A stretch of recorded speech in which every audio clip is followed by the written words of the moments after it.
अतहर साहब से मेरे बहुत पुराने ताल्लुकात हैं, बिल्कुल फैमिली की तरह। और वो एक ऐसी शख्सियत थे कि जो लखनऊ की तहजीब है, जिसमें कम्युनिज्म नाम की कोई चीज़ नहीं है, उसके वो बहुत बड़े अलमर्रा थे। हमेशा उन्होंने एक जहती की बात की, हमेशा उन्होंने एक सही बात को आवाम के सामने रखा, सही रास्ता दिखाया। तो सही मामले में एक वो ऐसे धर्मगुरु थे कि जिनकी सियासत या कोई निजी बात नहीं थी।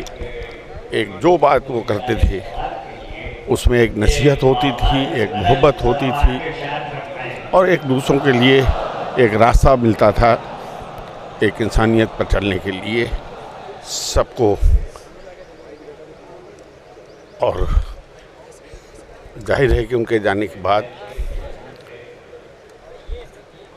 लखनऊ से एक ऐसा नाम अब नहीं रहा कि जिसके ऊपर दुनिया के तमाम मुल्कों में उनकी इज्जत थी।